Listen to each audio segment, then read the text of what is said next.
I call this meeting to order, the 42nd meeting of the Standing Committee on Finance.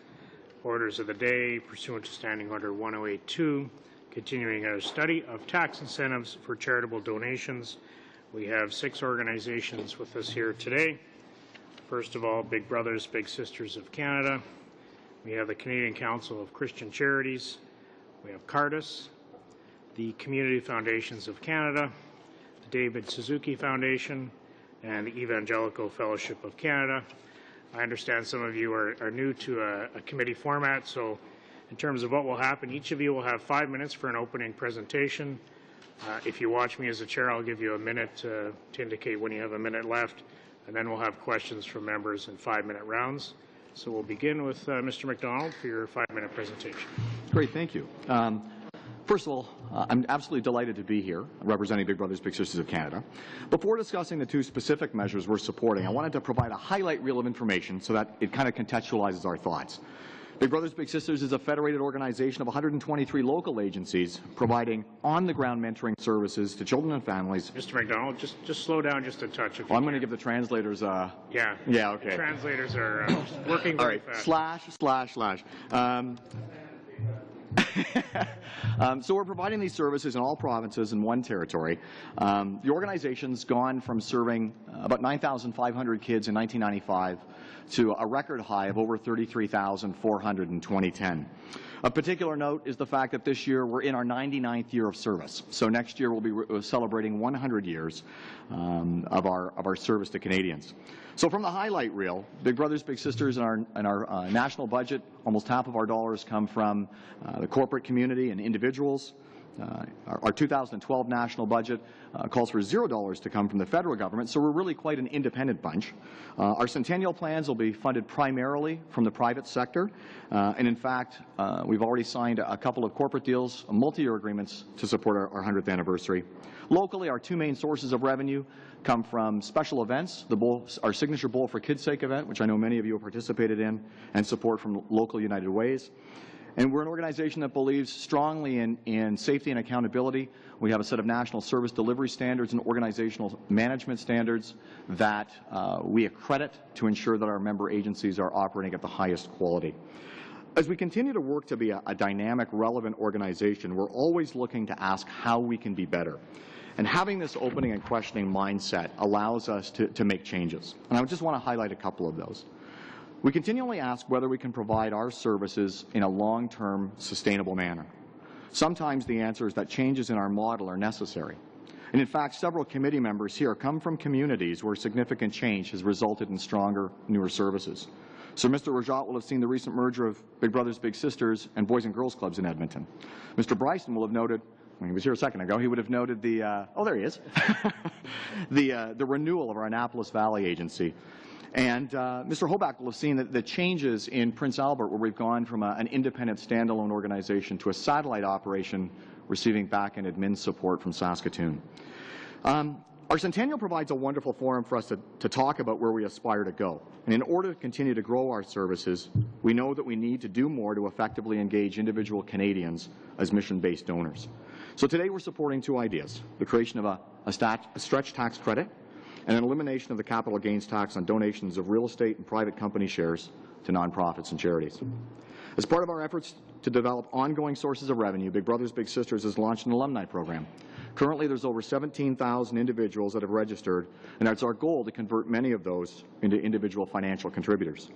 Strategically, the stretch tax credit is in direct alignment with our efforts, as many of these individuals are already giving to other organizations, and we intend to have them add Big Brothers Big Sisters to their roster of supported organizations. Having a real tax incentive to make new financial contributions will encourage these individuals of any income level to expand their charitable giving efforts. And part of our long-term strategy is to work more effectively with individuals of higher net worth, being able to offer a wider portfolio of benefits to attract the contributions of real estate and private company shares, complete with the suggestions for prevention, evaluation, abuse as suggested by Donald Johnson in his submission to this committee in September 2011 would be of great value. And the final, I just want to conclude with some thoughts around the transformative nature of our mentoring programs. As part of our efforts to clearly demonstrate impact, we've been partners in a 5-year longitudinal study following 980 children and almost 500 mentor volunteers in our Big Brothers and Big Sisters programs. And I'm pleased to be able to share some findings on the baseline 6-month, 12-month, and 18-month and 24-month surveys. When compared with young people who have never been matched, youth who have spent at least 1 year with a mentor are 43% less likely to have conduct problems, 48% less likely to have behavioral problems in school, 34% less likely to be victimized by their peers. It speaks to the bullying issue. They're 2 times more likely to have high levels of school bonding and commitment, and they're almost 2.5 times more likely to participate in extracurricular activities in school, and 2 times more likely to have higher academic achievement. It's great that this committee is talking about ways that Canadians can support organizations like ours who are in communities across this country spending thousands of hours working with Canadian children, and our mentor volunteers are making a transformative difference in their lives. So I thank you for this opportunity to speak to the committee. Okay, thank you very much for your presentation. We'll now hear from the Canadian Council of Christian Charities. Thank you, Mr. Chair. The Canadian Council of Christian Charities, which I'll refer to hereafter as 4Cs, is a member-based association with over 3,200 faith-based charities across the country. We maintain two key functions. First, we provide practical expert resources for the support and leadership functions of these charities. The second key function is our charity certification program. Since 1983, 4Cs has conferred a seal of accountability on charities who have met our standards. 4Cs is pleased with the willingness of this committee to review tax incentives for charitable donations. We have canvassed our members to determine what their concerns and hopes are for this initiative. And so that's what I'm doing here today. We'll present some of those concerns. Members of 4Cs bring not only an altruistic impetus for doing good, but a deep spiritual motivation to be, as it were, our brother's keeper. Our members tell us that the younger generation do not give as their parents once gave. When they do give, it is often with conditions that it be spent on specific programs. And we see a movement away from a large donor base giving small amounts and to a smaller and aging donor base giving larger amounts. Churches express the desire to be involved in social enterprise endeavors, but are concerned for their charitable status with Canada Revenue Agency, CRA. Government policy, of course, will need to become more flexible for such creativity to take wing and bring solutions. When it comes to accountability, our members operate in what I would call a culture of frugality. They know what it is to work within a limited budget. That culture of frugality can provide confidence that incentives to encourage further giving will not be taken for granted. Nevertheless, we recognize the fraudulent soul of man, as it were, and the need for accountability. Audits and other tests of integrity remain a necessity, and the Canadian public has every right to insist on the highest standards. So then we bring 6 recommendations to the Standing Committee.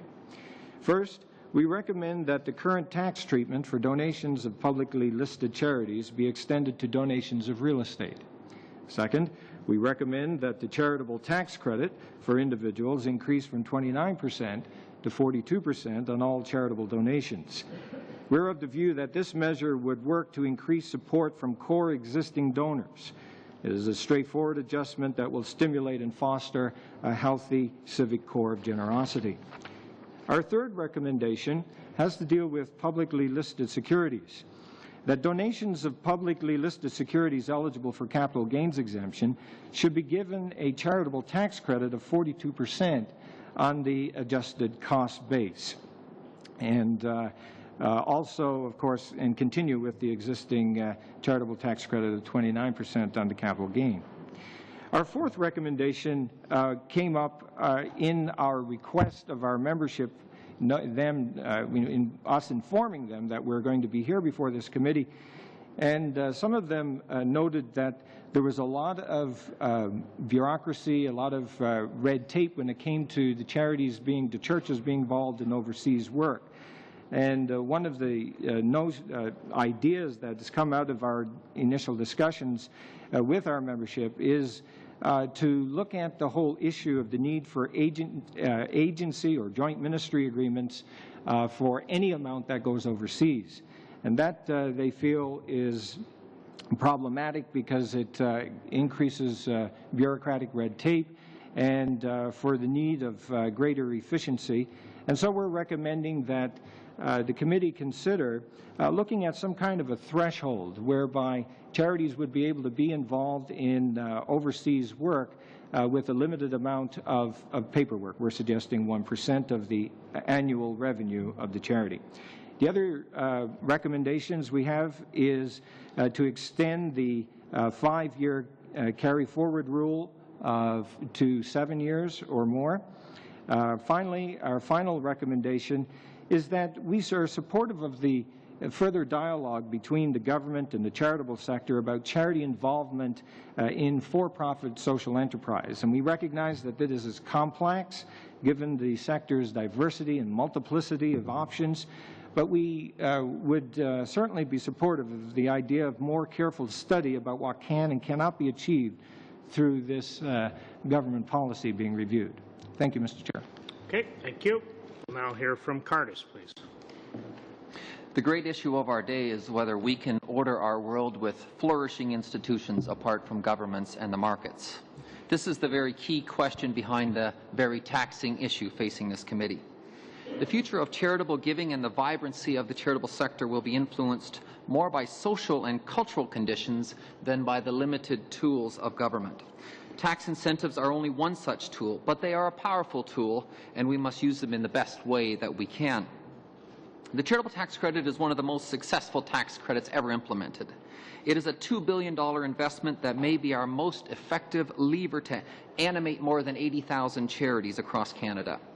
It is less than 1% of the whole federal budget, yet it's treated like the oil of Elijah that, as the ancient text suggests, never runs out.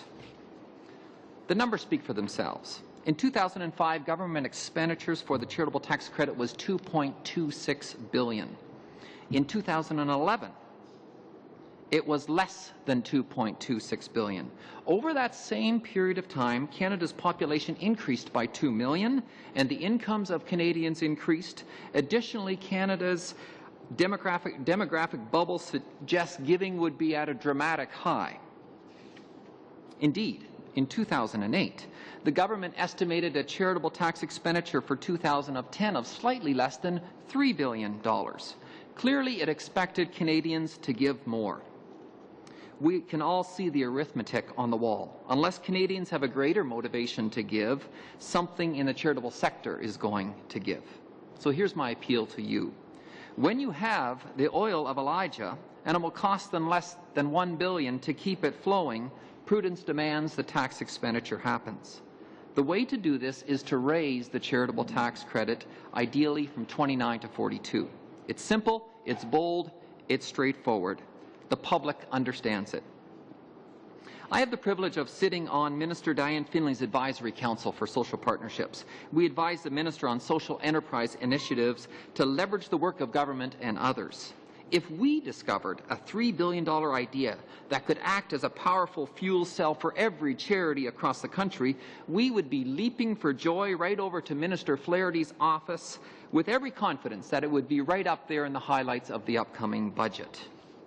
What I'm really talking about is a strategy to shore up the great work of Canada's Civic Corps, a small but amazing part of our society.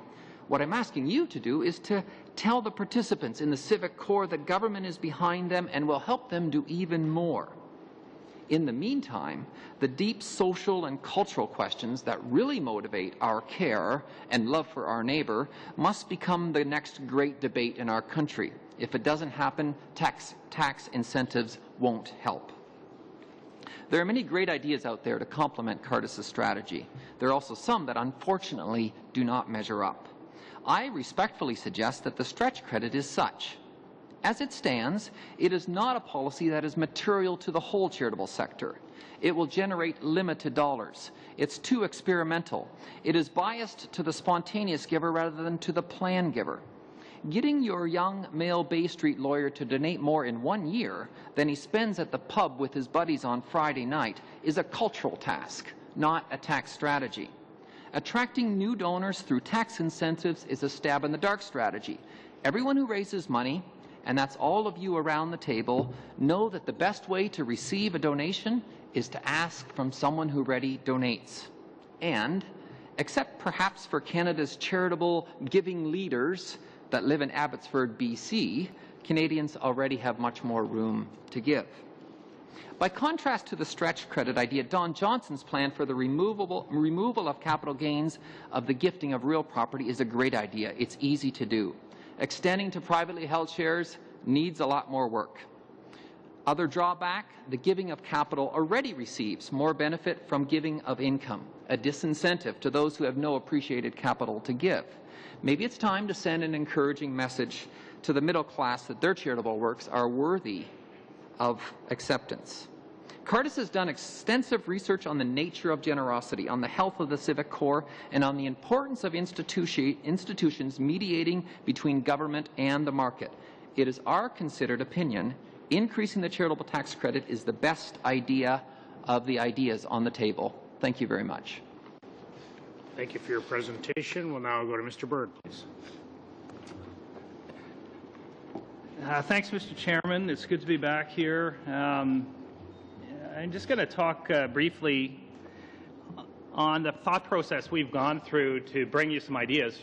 And I guess the jumping off point for us around the Community Foundation Network, I mean, each of you will know of your local community foundation, whether you're on Salt Spring Island or Burlington or Edmonton or where have you. There's 180 of them. And so as we thought about this, one of the interesting outcomes of that was the recognition that actually it's not about us. The conversations that you're having, the debate you're having around Mr. Braid's motion and the background to this is it's not so much about the institutions, some of whom are here and you're hearing from others. It's about the public policy goal that you're trying to achieve. It's about the Canadians that you're trying to connect to. And I think that question has been well framed around how would we stimulate through tax incentives activity behavior by Canadians. And I know some of you from previous work, when I was working in the sport field, where we looked at the children's fitness tax credit, which similarly was about stimulating a kind of behavior, and I think that's instructive to your discussions. So if it's not about us per se, if it's not about and it is about the public policy goal, how might we sort of take advisement from what we know of our past? And in Mrs. Glover's riding in Winnipeg, there's a very successful organization that started because a gentleman about 90 years ago made a very generous gift, $100,000. 90 years ago, this is a lot of money. William Alloway, and he was the founder of the Winnipeg Foundation. And for the most part, if you read the story of the Winnipeg Foundation, you learn about Mr. Alloway.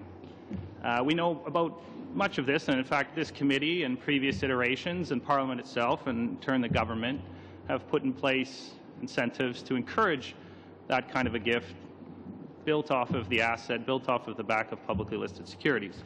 But 90 years ago, this was a very generous gift. The story that's less well known is the second gift. And this was a gift of 3 $5 gold coins by a widow. 3 $5 gold coins, $15 for the widow. The widow's mite this was. This was, again, a significant gift for her. But to Michael's point of view, this was a civic gift.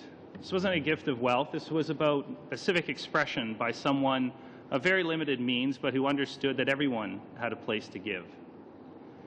And the unfortunate circumstance is that that founding story of Winnipeg has been one of decline in a sense ever since. We have a declining circumstance in Canada, declining optimism in our communities amongst charities and nonprofits for their ability to deliver services, a declining participation. You know now, after a few days of doing this, the numbers, I don't think I need to repeat them. You know there's declining capacity to fulfill the obligations that citizens have to one another. And that decline is happening at the same time that you're faced with the pressures of balancing budgets and the importance not just that insists upon the federal government, but also provincial governments and municipal governments. So in a time of decline, what kind of response will Canada have? That's the place that we've landed. And then we stood back and we said, in that circumstance, what does it call upon Canada to bring forward? What shall we collectively, how shall we collectively respond? And given the many fair proposals that are on the table around the further distribution of assets from private shares, or increasing the charitable credit or the stretch tax credit, and there's others, these are all fair and valuable contributions to the debate. That sort of what should we do now? And our answer on that is, in fact, is the stretch credit. And the reason is that there's 24 million tax filers. There's 24 million Canadians, and there's some 5 million or thereabouts that are currently participating in the benefits that come from the charitable credit. And we need to close that gap. Any kind of economic action plan that ought to be taken up should invite constituents right across the country in each community to participate and make a contribution. And in fact, this has been recognized by the opposition benches in their support to the Finance Committee submission. And given that the committee will take its leave soon to study other matters, I would encourage the government side of the House, the government side of the committee, in their conversations with the Minister of Finance, to recommend the adoption of the stretch in this year's budget. It's the right time for this measure to be put forward. Thank you. Thank you for your presentation. We'll hear from Mr. Robinson now, please. Thank you, Mr. Chair, for inviting me to present to this committee. And I should start, if I could, my wife, who is at home alone in Vancouver, asked me to wish all of the members a happy Valentine's Day. My name is Peter Robinson, and I have been the CEO of the David Suzuki Foundation for the past 4 years. DSF is a charitable environmental organization whose purpose is to undertake scientific research and communications. I'd like to preface my comments today by noting that there is almost as much discussion about charitable organizations occurring at 2 other federal panels at the moment as there is here, and that would be the House Standing Committee on Natural Resources and the Joint Review Panel on the proposal to build the Northern Gateway Pipeline. And I say this because I believe that it shows that there is a role that the government can play to do a better job of educating Canadians about what are the eligible activities that charities can engage in, and more clearly recognize that charities play an integral role in democratic discussion in this country through the provision of accurate and timely information.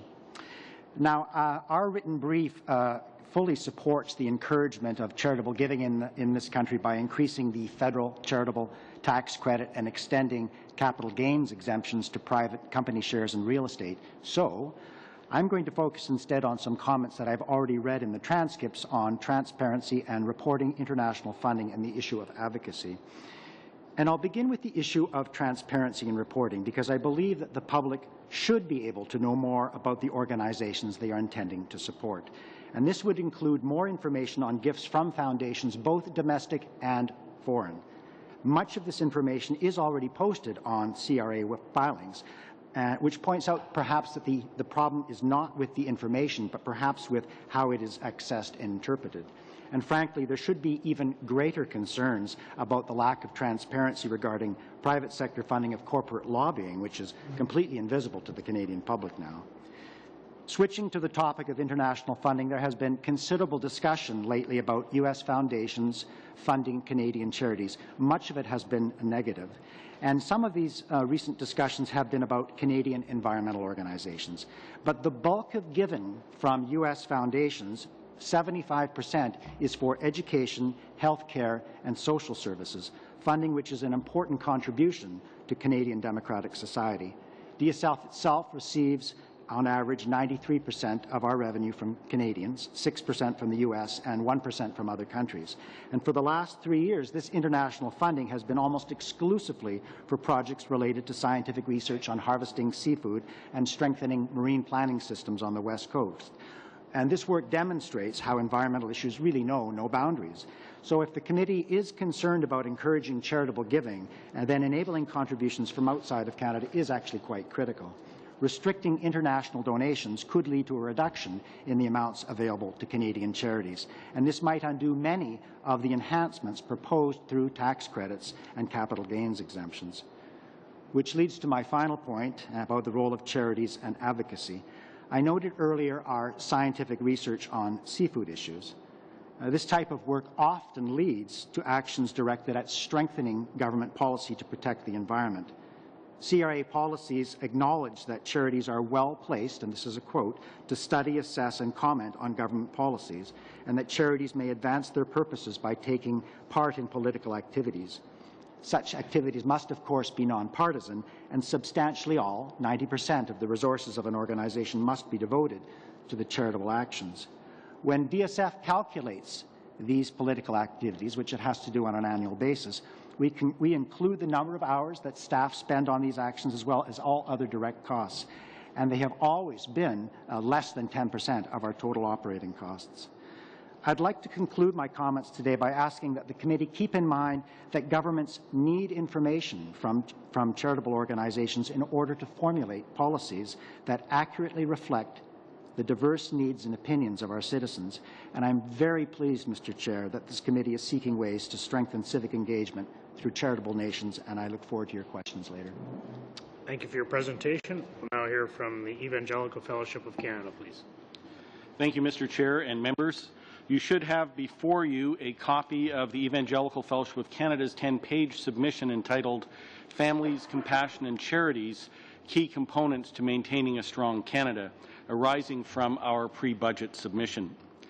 The EFC is Canada's National Association of Evangelicals, with our 39 denominational affiliates representing half of Canada's 4 million evangelical Christians. We are convinced from a review of the giving and volunteering patterns of Canadians that the #1 way to sustain and increase charitable giving is to put more money in the hands of Canadian families. Families are facing mounting pressures in the midst of a challenging economy. Many have experienced increasing expenses while wages have been frozen or salary increases have failed to keep up with inflation. As a result, several of the steps taken by the Government of Canada to support Canadian families are or will be out of reach for many, particularly single-income families. Current tax laws require single-income families to pay up to 37% more in taxes than dual-income families. The government has promised to implement the family tax cut when the budget is balanced in 4 or 5 years' time. Canadians need the tax relief today. The families that will most benefit from such relief are also statistically the families that give the greatest percentage of their income to Canadian charities. We encourage the government to implement the family tax cut immediately and to focus on expanding the initiative to a full family household income splitting initiative. The compassionate generosity of Canadians, individuals, charities, and government is highly regarded worldwide. The evangelical Christian community is actively engaged with the lives of people struggling with poverty and homelessness, both in Canada and internationally. The relationship building and service that is undertaken is consistently offered on a non-discriminatory basis to those in need. Many efforts are entirely self-funded. Others take place in cooperation with the compassionate expression of Canadians through government funding and available tax incentives.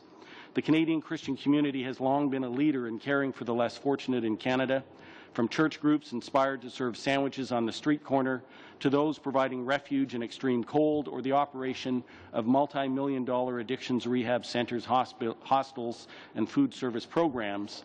Love is shared in practical expression that meets human need. We encourage the Government of Canada to continue to partner with these effective organizations, thus enhancing and encouraging the generosity of Canadians and maximizing the impact of government expenditures. We also affirm the recommendations made in the 2011 All-Party Report of the HUMA Committee to establish a national poverty reduction strategy and develop in partnership with the provinces and territories a national housing strategy. Canadians are also recognized as among world leaders in the international development and emergency aid community. The Government of Canada is encouraged to continue to work cooperatively with organizations that have positive impact on the ground in foreign nations, continuing to provide incentives for Canadians to give, strategically matching donor dollars where appropriate, and reflecting Canadians' generosity in the financial expression of our federal government. With all levels of government, school boards, municipal, provincial, and federal, talking austerity and restraint, it is increasingly important that the charitable sector be supported as we are called upon to rise to meet the growing needs for our services. Statistics Canada has identified 6 top reasons Canadians offer for making a donation: compassion toward those in need, personal belief in the cause, contribution to the community, personally affected by the cause, religious beliefs, and the income tax credit. Just over half say they would increase their charitable giving if they were given a better tax credit. Those who attend religious services weekly or more give 3.5 times more to charity. Evangelical weekly attenders give 72% more to charity than weekly attenders of all faith groups. Evangelical groups are also giving 27% more to non-religious causes than non-Christians. The positive charitable giving patterns associated with the high levels of religious participation carry over into volunteering as well. Advancement of religion has long been recognized as a charitable purpose that means more than attendance at weekly church meetings. Evangelical Christians understand reasonable worship to include both the church service and community service. For us, advancement of religion includes the ability to engage in the public square through the provision of benevolent services to others and the presentation of biblical principle-based positions on public policy matters and other issues of concern, advancing the good of neighborhoods, the nation and those in need around the world. The EFC encourages the Government of Canada to give serious consideration to the tax credit proposals made by Cardis, Imagine Canada, and others to enhance Canadians' incentives to continue in their generosity toward others. Thank you. Thank you very much for your presentation. We'll begin members' questions. Mr. Julian, please. I'd like to thank all members of our panel for coming forward today. We're familiar with the work of your organizations, and you do wonderful work in the community. I'd particularly like to underscore Big Brothers, Big Sisters, David Suzuki Foundation, the Evangelical Fellowship, because I'm most familiar with your work. Big Brothers, Big Sisters makes a big difference in Burnaby, New Westminster, and active in many schools and helping a variety of children and youth. David Suzuki Foundation, with your environmental and health-related work, makes a big difference in British Columbia. And the Evangelical Fellowship, I'm familiar with your work in street level and highlighting the growing concern around growing poverty and homelessness in this country. And so we really like to compliment you for coming forward today and for the work that you do every day. I'd like to start by asking about the stretch tax credit, because that's something that we've been discussing as a committee. And there have been some evaluations of what that might mean, both in terms of government support, but ultimately in terms of stimulating the charitable sector. So I'd like to hear from each one of you if your organization has done some sort of evaluation or projections of what a stretch tax credit would mean to increasing donations, both the number of donors, but also the overall resources that are available to your organizations. Okay. Who would like to start this? Mr. Robinson, please. Only because no one else put their hand up. We did do some evaluation of the three primary proposals that have been put forward. We looked at the stretch tax credit, and we felt that it had its biggest impact on new donors and donors of modest incomes. But as you've heard here earlier, most of the donations tend to come from those who are already giving. So when we looked at that further, we felt that of the three that are on the table, including the capital gains exemption for private shares and for real estate, that actually the one that would have the biggest benefit for an organization like ours was actually on the real estate. Mr. Bruce. In Council of Christian Charities, we considered it as well, and we have some concerns. Most of those who give to the church community tend to be those who give on base of principle, religious conviction and so forth. We are uncertain as to how exactly the stretch tax would help us in that regard, and when we looked at it, we're of the view that it was going to be complicated, and so as an organization, we propose for the increase of the tax credit as a whole rather than the tax credit process. Sure.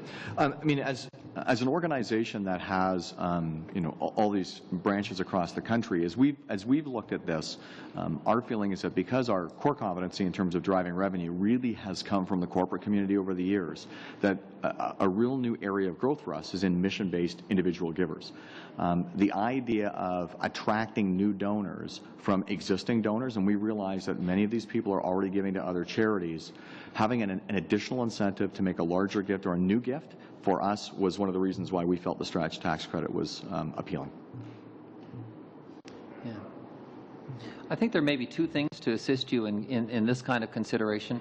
Number one is the investigation of existing research to actually illustrate that a tax strategy is the best tool in order to attract new donors into the charitable world.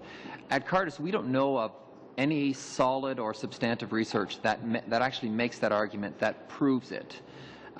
We know by experience that the charitable tax credit itself prompts donations. That's not in question. So I think the first piece would be to look for research, if it's out there. We have not been able to find that research that proves the ability of a tax measure to attract new donors. It's our sense that this is a cultural issue. To attract new donors is more of a cultural issue than it is a tax strategy. The second is a question about whether it's material to the whole charitable sector. The stretch credit, the challenge with it, and remember, if you just increase the charitable tax credit itself, you accomplish the interest of the stretch credit as well. my sense is that a dollar amounts the stretch credit will raise is not going to be significant to the challenge that the charitable sector is actually dealing with. What we do in a way by acknowledging the stretch credit is we're saying here's a solution, but it's a solution to a very small part of the problem. We already know that tax measures are only one small piece of the solution. Why would we employ a tax measure like the stretch credit that just simply is not material enough to kind of capture the enormity of the challenge we're dealing with? Okay, I have two more to comment, but we are actually well over Mr. Julian's time. We will come back to this. I know it'll be a common theme throughout this. So I am going to go to Ms. McLeod. Thank you, Mr. Chair, and I too would like to thank everyone for all the great work that all of your organizations do, and could talk again specifically in our community of Kamloops, Thompson, Caribou, some great work that's happening. I think what I've heard, I think we've had 4 suggestions now. We've had stretch tax credit, we've had raising from 27 to 42, we've had the real estate and private shares. So those are really the substantial suggestions that have come forward in terms of the opportunities. What I would like to focus my first question on, though, is the real estate one, and perhaps to Mr. Robinson. And certainly when we heard from Karen Cooper at the Canadian Trust Alliance, who talked about the extension of capital gains exemption to gifts of real estate will undermine the existing eco-gift program, and that was, of course, first established to combat habitat loss and to conserve important wildlife habitats and ecologically sensitive land. So I guess, you know, from her perspective, she was really thinking some of the others would be more preferable because she was quite concerned about the impact in terms of her organization. And I know that you actually were speaking in favor of that, and so could you maybe give us your perspective on that particular issue? Certainly, thank you. I should also just say that we're in favor of all of the initiatives that would actually stimulate donations. But when I said that real estate would have a positive impact, a more positive impact, I look at some of the patterns and history we've had, and a lot of our donors might have second properties, cabins, recreational property. And so removing the exemption there is consistent with what they've already told us in terms of their legacies and what they want to give. I think that the earlier material you heard is actually quite important because we're thinking essentially of residential properties. There would need to be some caveats and some restrictions around making sure that what we wouldn't lose are, of course, valuable ecological pieces of property that would then be developed. So you would have to build in there some restrictions on that. Okay. So my next question is focused perhaps to Mr. Bussey, and I know we're talking about tax incentives, but there's 2 things that you actually talked about that piqued my interest, and one was your charity certification program with independent standards. So could you maybe talk a little bit about that and how they compare to Revenue Canada and accreditation, and how much further do they go? So briefly share with us a little bit about that piece. Sure. Happy to. We have, since 1983, have established a seal of accountability process in which we have 3,200 members, but not every one of those members have reached to be able to advertise the seal of accountability, the 4 C's seal of accountability. We have about 180 some charities right now who have achieved that. There are a number of things that they are required to do. They're to have an independent, active governing board. They have to have an independent financial audit that the 4 C's will also audit their charity to make sure that they're fulfilling the obligations and the standards of 4 C's. They need to be committed to public financial disclosure. They need to undertake regular evaluation of programs for their effectiveness and efficiency, and need to have these policies and processes in place. We also have a code of accountability dealing with ethical fundraising and financial accountability that we require our members, you know, with this seal to be able to follow, and also policies dealing with integrity. So we have this as an ongoing process, and we actually audit these members. When they have the seal of accountability, we're standing behind them. You also briefly mentioned CRA flexibility. Was that only in relationship to your comments later about foreign, how you were able to expend and move into foreign countries, or were there other, and maybe we'll have to leave it for another time, but if you could think about it, okay. Perhaps I'll have another round. Okay, thank you very much, Mr. McLeod. We'll go to Mr. Bryson, please. Thank you, Mr. Chair, and thank you to each of you for appearing before us today.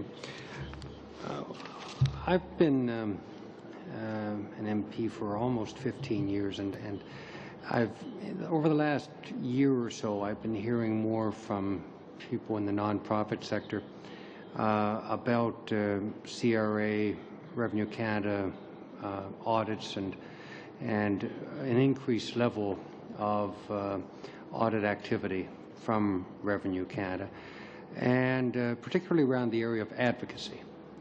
And I'd be very interested to hear if you have, as individual organizations, experienced or seen that kind of change in recent years.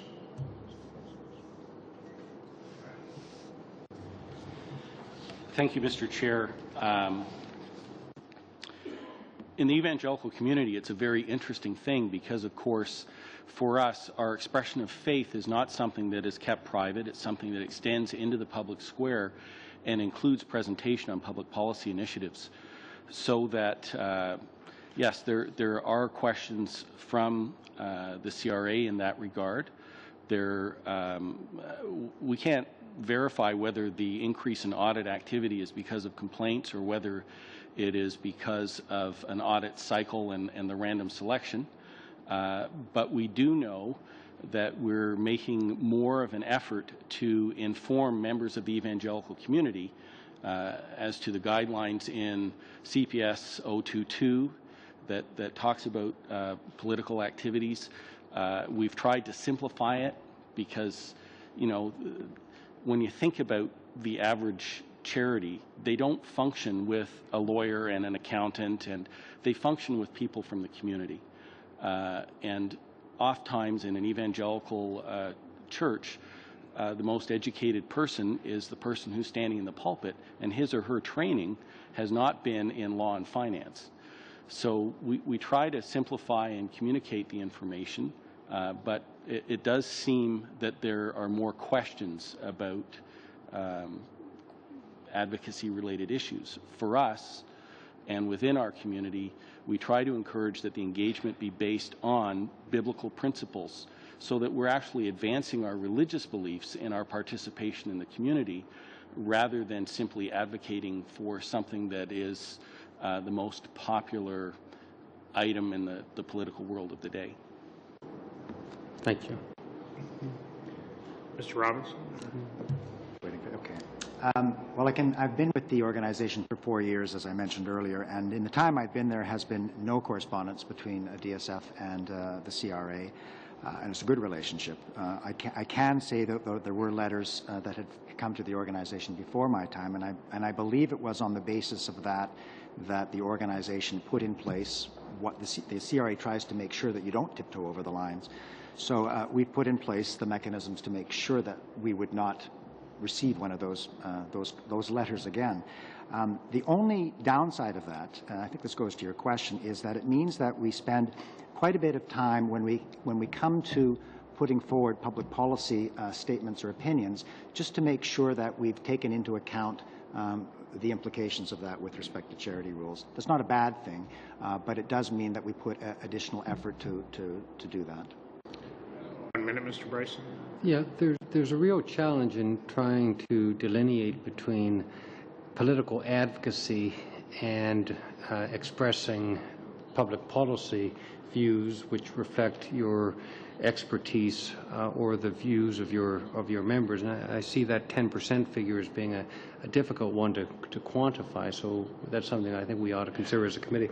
Quick question, final question, and that's on the area of impact investing and social finance. I have the report here from the Canadian Task Force on Social Finance with people ranging from Stanley Hart, former Deputy Finance Minister and Chief of Staff to Brian Mulroney, to Paul Martin, of course, Prime Minister and Finance Minister. And do you believe that we should, as a committee, as part of the study, spend some time studying the potential public policies to mobilize impact investing? Let's have one person respond to this. Mr. Byrd, please.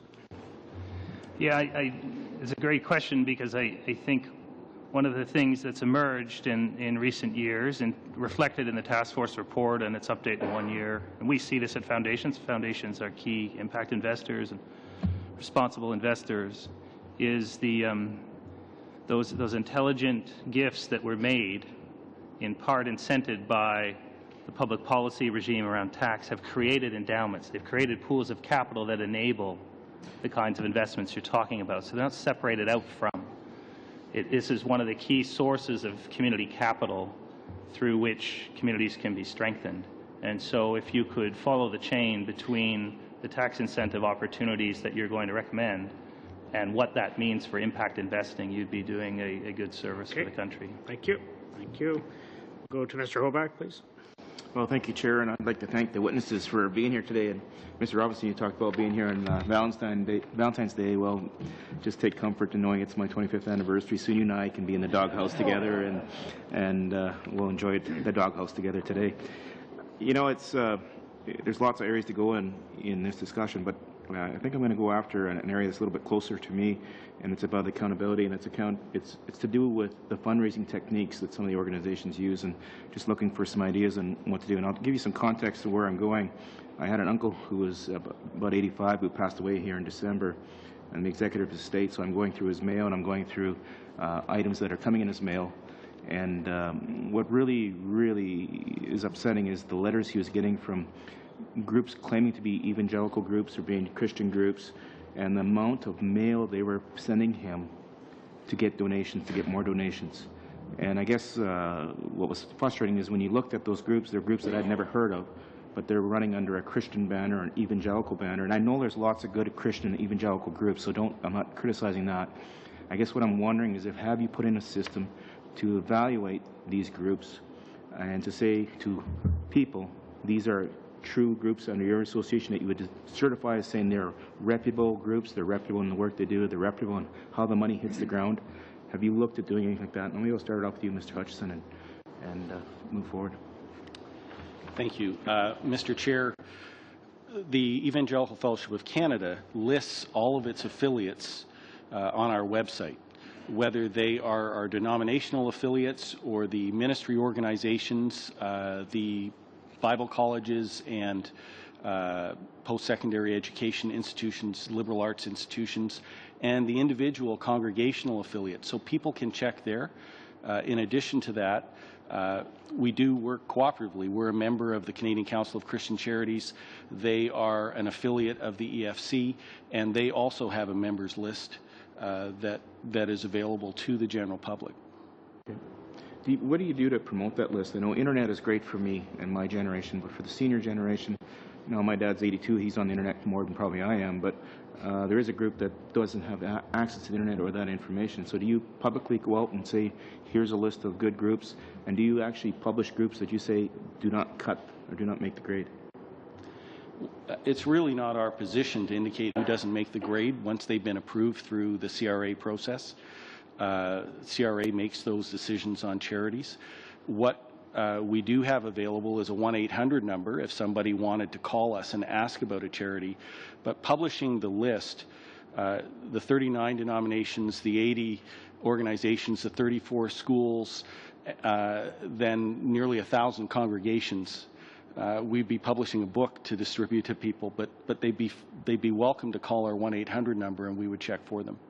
Okay, so you set up a process that if I had a question, I could call your organization and have that, at least that group checked out to say whether or not they're part of your approved list.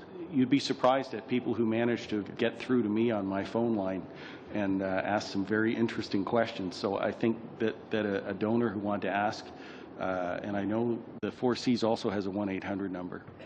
Mr. Busty, is there anything you'd like to add? Well, like to add that, as I mentioned, we do have this seal of accountability. We're actually in the process right now of developing a separate website that's going to even advertise in a much more stark way those who have reached the seal of accountability. We also do advertising in newspapers and so forth where we list all of our members who have reached the seal. But certainly, I think your point is well taken. That for the seniors who are not into the internet age, we need to be more mindful of that, and I appreciate that. Okay. Mr. Robertson, with environmental groups, do you see something similar as an issue when you have groups claim to be environmental groups? Do you evaluate, or do you belong to an association that would evaluate those groups to say they actually get the dollars where they claim to be putting them? Well, as I mentioned at the beginning, I do believe that all organizations should be accountable and have information that's easily accessed by potential donors.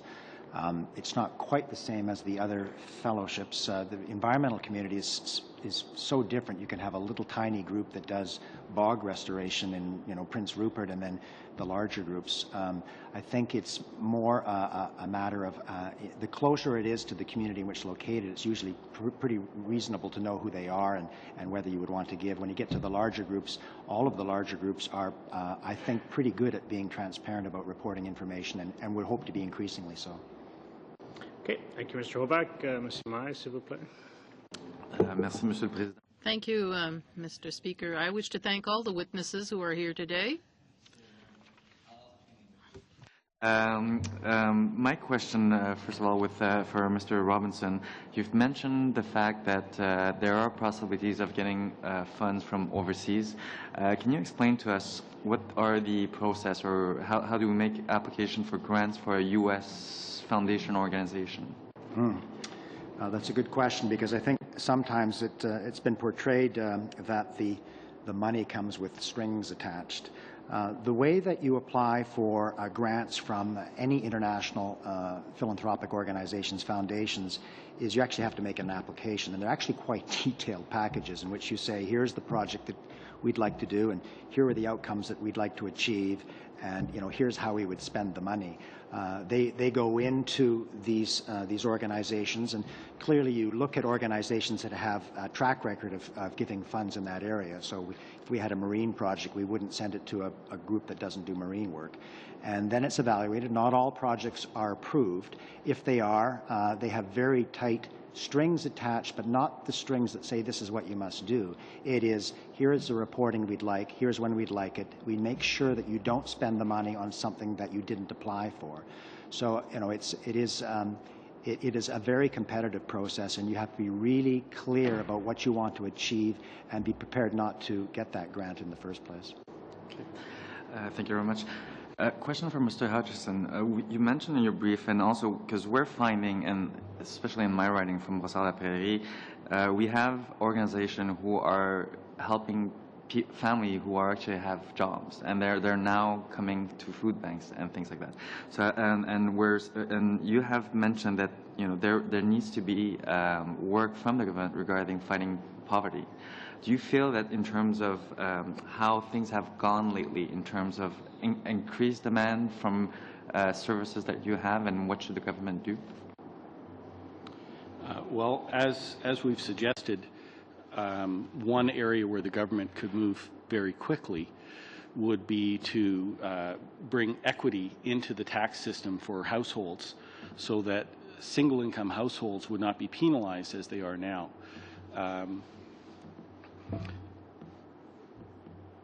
We were quite encouraged when we saw the HUMA report, and discouraged when it was very quickly discounted by the government. We would like to see that report given additional study and consider the issues.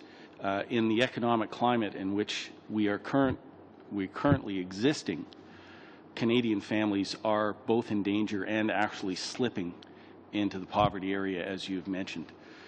Food banks are having more visitors. People who are employed are attending missions to have meals, and some missions actually now have a dinner, one dinner a week or 2 dinners a week that they're promoting as helping families to stretch their budgets. And we're seeing with increased costs in gasoline, hydroelectricity, all of those things that all have tax components to them, that the government could, the federal government in any event, could deal with the tax components that are federal and look at other means of regulation. The bottom line is the vast majority of Canadian families are facing 0 or below inflation rate increases in their wages, and I think that's impacting the housing market. It's impacting people who are going to food banks, people who are going to other meal programs, and creating a danger for our culture. We also need to be mindful that people who earn $20,000 a year or less are actually people who give more of their income to charities, 3.6%. And as your income goes up, you may give more dollars actually, but the percentage of income you give to charity goes down. And StatsCan, in their 2007 report, defined Canada's top donors as the 25% of the top donors in the country. They had to work their numbers all the way down to top donors starting at $364 a year. And that tells me that we have a problem with income and overtaxation that needs to be dealt with. Thank you. I see Mr. Meyer. We'll go to Mr. Adler, please. Hey, thank you, Chair. I want to commend all of you for all of the great work that you do in this field, and thank you for doing the work that you do. I just want to pick up on something that Mr. Van Pelt said about it tends to be the same amount of people, or the same people who tend to give over and over again, and you know, we see that sort of in our work too. How do we create a culture of giving in this country? Is it through increased incentives, or is it through education? Could you just talk a bit about that, how we create that culture, in your estimation? Thank you. It's an extremely difficult question, and that's why Cardis in our proposal argues for change in the charitable tax credit, but along with that, a whole new debate about what it is to give and care for your neighbor, because the tax credit is really an interim. It's an interim measure to solve a problem that right now we seem to not know how to solve. So there's all kinds of connections, and Don made some of them. What's the relationship between charitable giving and the state of religion in the country? What's the relationship between mobility and charitable giving? There's so many questions in those areas that we have not tackled. We've not said this is a great Canadian debate. If there's anything that I would respectfully challenge you in your position of leadership in this country, is to use your position of having voice to make this a much bigger issue. At some point, we will make the connection between the state of charitable giving in this country and the strength of our economy. We're not yet there. We're not making those links, but at some point we will make those links, and all of a sudden this will become an issue that we want to talk about. Why don't we kick that into gear before the numbers start making those links all on their own? Look at the state of the family. When you looked at the demographics, all of a sudden the state of the family becomes an economic issue. We need more children to be able to create economic productivity and growth, et cetera, et cetera. Same thing is going to happen in the charitable sector. At some point, it's going to be an economic conversation. It's not going to be how good you feel about your neighbor conversation. We need to hit the conversation, and you, I respectfully suggest, can take the leadership, because you have a platform that nobody else has to do that. Okay, Mr. Adler, there's 2 more that want to comment. It's up to you. You have Mr. Hutchinson and Mr. McDonald. I'll come back to them. I just want to follow up on this. And demographics are clearly working against us on all of this. Is that correct? Like our aging population, we're going to have less people, younger people who are working. And where is that charitable giving going to come from? See, this is fascinating. If you look at the tax expenditure, the tax expenditure lines, okay, as they're from 2005 to 2011, as they're published by your government, then jump onto David Foote's website, okay, and look at David Foote's demographic bubble transition. You know, he always, you know, this year, this year, this year, and this year. Right now, we actually should have a dramatic interest in charitable giving because we're going through a baby boomer period that have, their kids are finished university, they have disposable income, they still have traditions of giving, et cetera, et cetera, et cetera. That will come to an end. So I am quite fearful about this matter. Nobody has done research, to my knowledge, to overlay the charitable tax expenditures with the demographic bubble shifting giving. That needs to be done yet to help answer your question. Now the window is open. Now we can do it, right? That's correct. It's just going to be too late. Okay. Okay. Just Mr. Bird, you want to comment? Just, I mean. So it's up to you, but you had Mr. Hutchinson and Mr. McDonald. Oh, okay. So, and there's a minute left. I'm just trying to manage members' times as best I can. Yeah. Okay. So Mr. McDonald, do you want to? You had a comment on? I think it's a great question, and I don't think it's a simple answer. I think that's the challenge, is that, you know, tax incentives alone are, and I agree with Michael's point. It's not one. There's not a magic bullet here. I think these are a combination of absolutely, tax incentives are part of the pie. I think it's engagement of volunteers. I think it's understanding the changing nature of Canada, not just from an aging population, but from new Canadians, the youth of Aboriginal and growth of Aboriginal populations in this country, and how do we engage them in making Canada a better place. Our experience, certainly in the Big Brothers Big Sisters world, and I can really only speak to that context, is the more engaged people are, the more likely they are to be volunteers. That's an overly simplistic, or sorry, they're more likely to be donors. It's an overly simplistic formula, but I think it's a very complicated question. Okay, I'm sorry, Mr. Adler, we're over time. I'm trying to be fair to all members. I'm sorry to the two witnesses, but I have to be equal to members. It's only fair. We'll go to Monsieur Giguère, s'il vous plaît. Merci beaucoup, Monsieur le Président. Thank you very much, Mr. Chairman. My first question is perhaps best addressed to all of the witnesses. In my riding right now, I have 3 food banks. Those 3 food banks are essential for the poor, for the elderly, for students, and all those populations which after 4 years of an economic mess cannot afford a reasonable grocery basket. My problem is that all charities are treated the same way when it comes to donations and tax credits. I'd like to know your opinion if there was a variable rate according to the urgency of the work provided by a charity, such as Meals on Wheels or food banks. I have CEGEP students who absolutely need this in order to pay their tuition, their housing, and live. That's a general question I'm putting out there.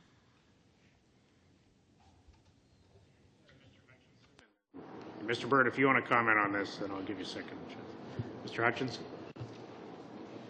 That's an excellent question. Thank you, Mr. Chair. The pressure that food banks are facing is the increasing number of people and the decrease in donations.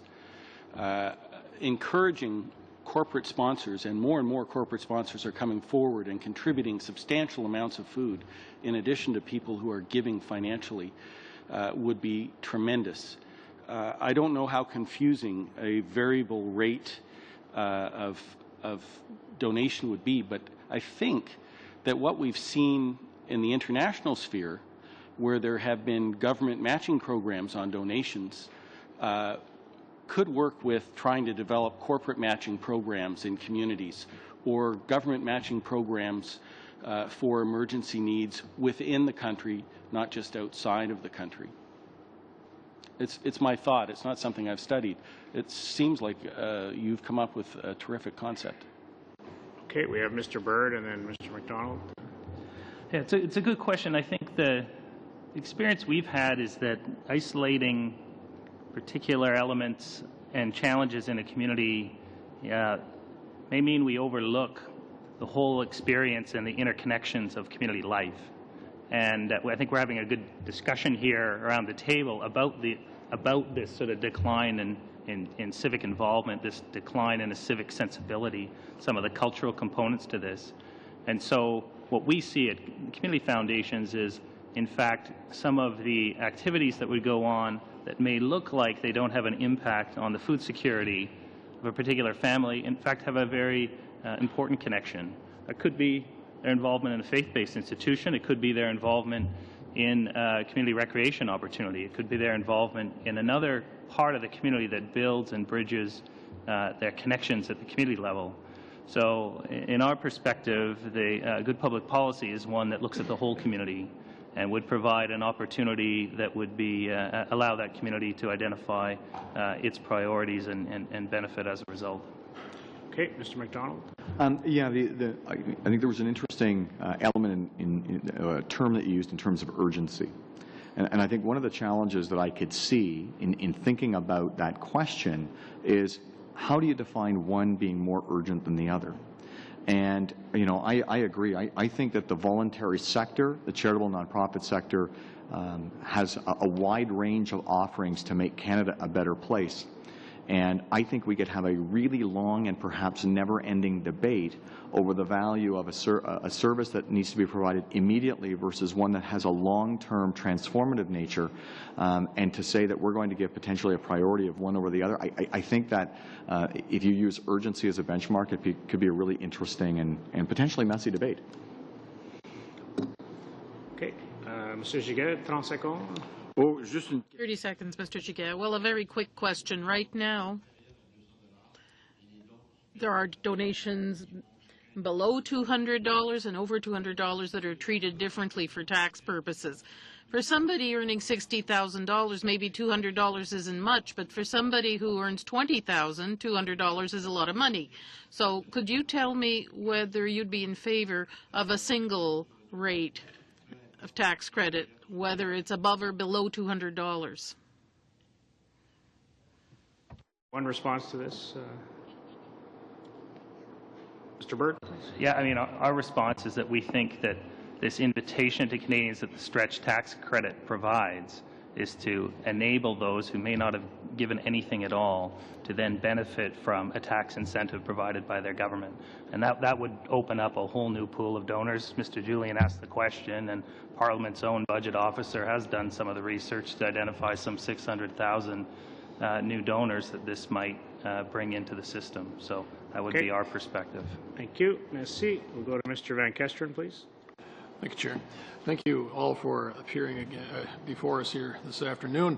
I want to go in another direction. We had a witness here last week, Dr. Paul Reid, told the committee, and I quote, that one of the dominant reasons Canadians give for not contributing or not contributing more to charitable organizations is that they already support the provision of community and social services through already paying considerable and rising taxes. I'm curious. We've endeavored as a government to partner up in areas like CETA when there was a need. And I'm going to take this back to the community, but abroad, which is much of the charitable giving that all of your organizations are involved in. We have found that it's very popular that when the government makes the requests or gives the challenge, that Canadians respond favorably. And I would suspect, and I think you'd all agree too, that taxes are levied and we really have no say. But charitable giving, now we've got a choice where we're going to put our money. I wonder if maybe you, Mr. Bussey, could first tell the committee how important those types of endeavors are. And then maybe if you've ever thought about how we could expand that to the community. Say we do a lot of social housing where we could start to partner up, much as we do with NGOs in other countries. I'll start with you, Mr. Bussey. And you're referring to the CETA experience? We'll talk about Haiti, or the tsunami in Japan and prior to that. But anytime there's a catastrophe, an earthquake or something, we offer that to Canadian people. Right. And certainly in our membership, we have a number of of development agencies and so forth around the world, and people respond to the crisis of the day, as it were, in which the churches and the church organizations are able to get involved. We think of MCC and so forth. That's the Mennonite Central Committee and like organizations.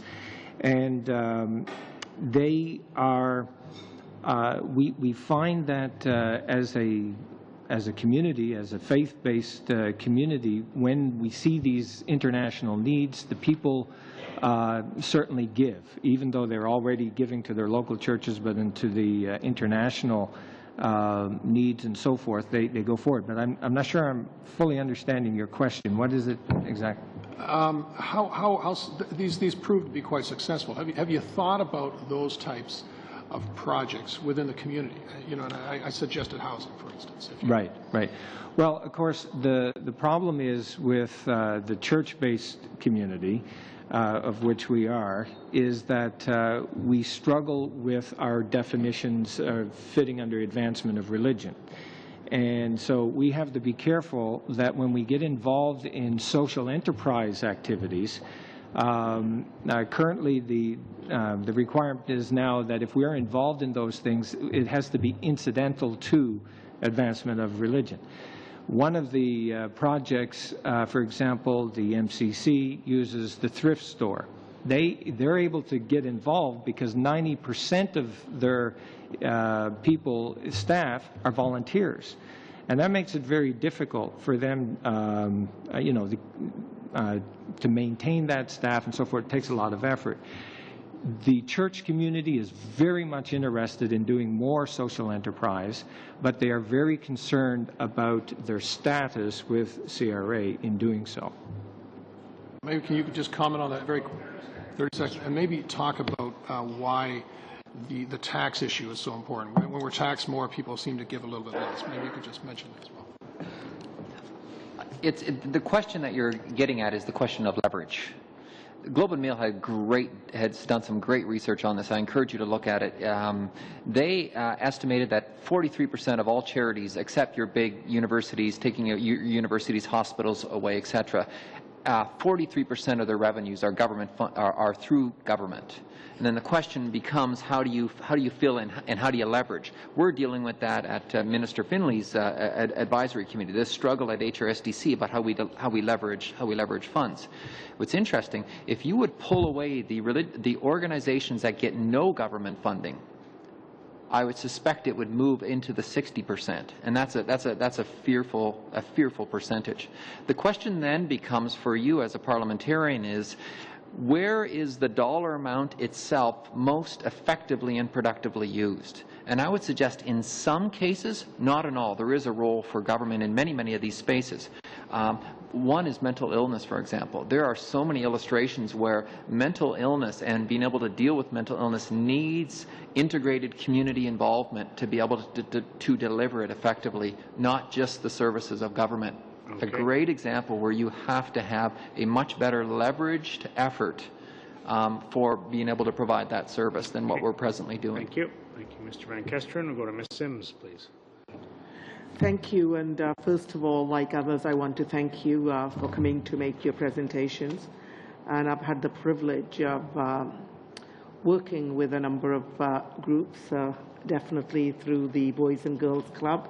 And I'm always impressed with the work that comes out of the Suzuki Foundation and the faith groups that are absolutely instrumental in providing much needed support in communities right across, but specifically in my community of Newton North Delta. There I would say, whether it's the church, whether it's the mosque, or whether it's the mandir, or whether it's the gurdwara, I'm really impressed with the work done by the faith community to fill a gap that is ever growing. And it's no surprise to anybody, all of us know that the gap between the rich and poor is growing in Canada. And so for me, one of the things that as I sat here and listened to all of your presentations is that when you hold charitable status,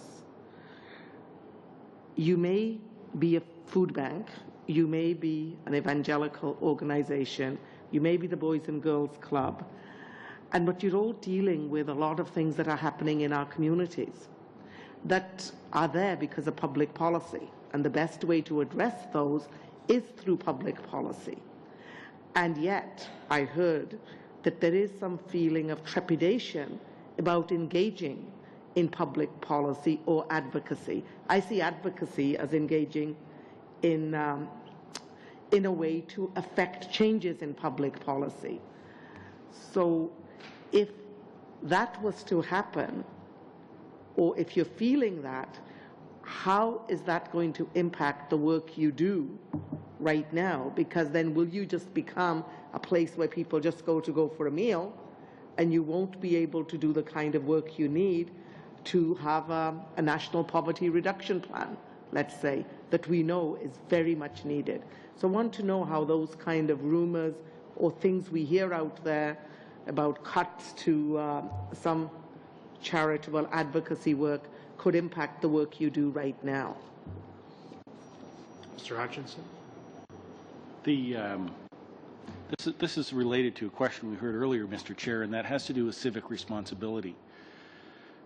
One of the benefits, if you will, to the current economic situation is people who are accessing food banks and soup kitchens are actually volunteering to work in those places and teaching their children about it. We used to learn civics in high school. Most high schools don't talk about civics anymore. We still talk about civics in the church, caring for your neighbor, and other religious communities have similar types of conversations. I think where the government could really partner well with the charitable sector would be in some of the type of advertising similar to the Economic Action Plan, encouraging Canadians to get involved with the charities in their community, to get involved in various ways in the civic life of their community, whether they get involved in the municipal government, provincial government, or whether they go to the local food bank or elsewhere. Rabbi Bulka has repeatedly stated in very public settings, and I really appreciate what this man has to say, it's not about giving back, it's about giving. And when it's about giving instead of giving back, it's not because you owe something, it's because you're moved in your heart to be compassionate toward the need of others. Ms. Sims, you have 1 minute. I really have to comment on a high school in my community, Princess Margaret School. They did a whole week on poverty, where the kids had to develop a plan, do a budget, and they had to give up something that they really loved. And every one of them wrote me a letter, and I'll tell you, if you were to read those letters, it would bring tears to your eyes. So we do have schools that are doing civic responsibility and are looking at issues. But I wanted to ask one other question, if I may. Okay, 30 seconds quickly, and that is, how could we be encouraging more schools? And I would say it's if we were to move away from the standardized testing agenda so that we had time to do more of civic responsibility, then we could be doing some of that work. This is when a member puts me in the wonderful position of asking a very good question at the end of her time. Is there someone who can just address this very briefly? Okay. Mr. Byrd? Yeah. One suggestion is there are youth and philanthropy programs right across the country. They're in community foundations, but they're in other institutions. United Ways, I'm sure there's a connection through Big Brothers, Big Sisters, and almost anyone here, there's some kind of youth initiative to connect a school to. So. Thank you. We'll go to Mr. Jean, please. Thank you, Mr. Chair. First of all, I just wanted to start with Mr. Byrd. Now, in passing, you'd said great foundations up in northern Alberta. Was that what you said to me? That's right. Are you talking about Fort McMurray in particular? Yeah, just in the region of Grand Prairie, right through to northern Alberta. So you have a lot of response from people in that area donating money to foundations? Indeed, yeah. Alberta is one of the most generous provinces in the whole country. In fact, we heard evidence earlier, and this is, of course, from my constituents, that the United Way gets more donations per capita from Fort McMurray than any other city in the country. Well, there you are. Civic responsibility is alive and well in Fort McMurray. Now, I was the chair of the Children's Health Foundation up in Northern Alberta for years, and in fact, we raised millions upon millions of dollars in that area for children and did very, very well. But that's not my question. That was my comment, just to give back to the constituents that give so much. Wasn't it about the oil of Elijah for a second there? Yeah, no, not exactly. I hope that comment doesn't come off my time, Mr. Chair. I'm interested in transparency of nonprofit and generally organizations that don't have to pay taxes and the transparency that they make to the people that donate. In particular, I'm interested in the independent sector in the United States. Is anybody familiar with that organization, the independent sector of 600, approximately 600 organizations that set mission statements and 100 best practice guides? Nobody's familiar with that? Well, I won't go into that then, but what I am interested in is what's happening in the United States compared to what's happening in Canada. And we heard from the CRA earlier during the study that we have some transparency on the CRA website, in particular the 10 highest paid staff positions, and not the particulars of the name, et cetera, just a general guide of where people are paid and what amount they are paid, not specifically, but within $10,000. And also, there is no disclosure of the 10 highest paid contractors. Now, in the United States, heard evidence recently in the Natural Resources Committee that they actually publish the 10 highest paid staff members, including their names, and the 10 highest paid contractors of those organizations, including their names. So my understanding from that evidence that we heard that day was they actually have much more transparency in the United States in relation to not only where the money is going for each organization, but where it's coming from. Is that your understanding as well? Anybody? Is it our understanding there's a difference between the regulatory environment in the United States and in Canada? Mm-hmm. In particular, that the transparency in the United States for taxpayers is much more transparent than it is in Canada. Yeah, well, I think there are a series of efforts that are underway meant to increase transparency in Canada. And I do believe that CRA is actively involved in those, and those are well advised. And in fact, it's something that's held in common right across both foundations and charities around their own activities. So I think the movement towards transparency is well advised. And in fact, I was looking at best practices, and accountability and transparency was what is seen as most publishers on the websites was a key to keeping nonprofit sectors on course. Would you agree with that? Well, indeed, the Blue Ribbon panel that your government put in place really had this in mind. And there's been a real incentive by leading organizations such as Imagine Canada to see the implementation of the Blue Ribbon panel's recommendations. And the work at Treasury boards, a key part of that, also within the line departments. This provides an opportunity for CRA to ensure that its efforts are also in line with the rest of the government. And we had an earlier discussion about leverage and the opportunity of matching funding. I mean, this is something that your government's actively involved with already. Canadian Heritage is providing incentive grants, as we've heard about, and CETA's doing the same thing. And that environment, if it's strengthened upon the recommendations of the Blue Ribbon panel, would create more impact in communities, because the investment of the Government of Canada would be aligned with the kinds of investments that come forward from Canadians through gifts that are earned through activities like the ones that Barry was talking about. So I think your efforts to encourage the adoption of the Blue Ribbon panel recommendations will make these tax incentives go further. So it's a great question. Thank you, Mr. Jean. Thank you very much. I too want to thank all of the witnesses for being here today. I'm going to ask a couple of questions, but Mr. Bird, I'm going to give you a heads up because I'm going to come back to you, but I'm going to give you a heads up as to what the question is going to be. In your submission, you talked about some suggestions for regulatory changes, and so I'm going to ask you about those, give you a chance to think about it, because I don't have the submission from the Philanthropic Foundation, so I'll come back to you. But Mr. MacDonald, I happen to be a very big supporter of Big Brothers and Big Sisters. I sat on the board for Big Sisters before we amalgamated in Winnipeg, and I happen to be, I think, the first parent of a matched child who ever did sit on a board for your organization. But bequests, I think that's how you say it, when people bequeath their property. I'm going to ask you about that specifically because we have talked a lot about tax incentives, which quite frankly seem to target the same donors who are already donating, although we are looking to, raise the number of donors, but I'm looking for ways to target some folks that we're missing. When I was policing, there were an awful lot of seniors who don't have children, who didn't have wills, and we go to their sudden deaths, and I always wondered, how could we educate?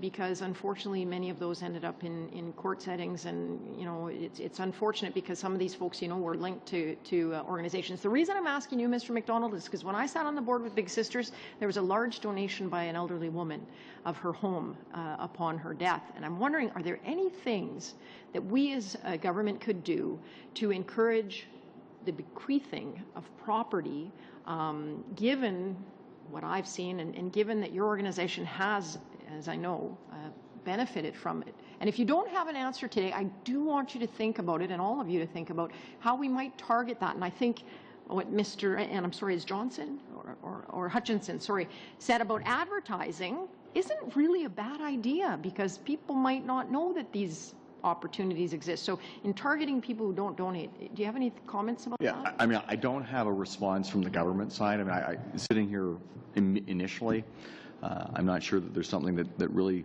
top of mind leaps to mind. I immediately went to the organizational side, because we've seen these on an occasional basis happen across the country for an organization like ours. Now, I know there's lots of other organizations who have more fully formed or rigorous plan giving programs. As one of the things that unfortunately has happened with us is we've lost touch with a lot of people over the years instead of keeping them engaged for a very long span of time.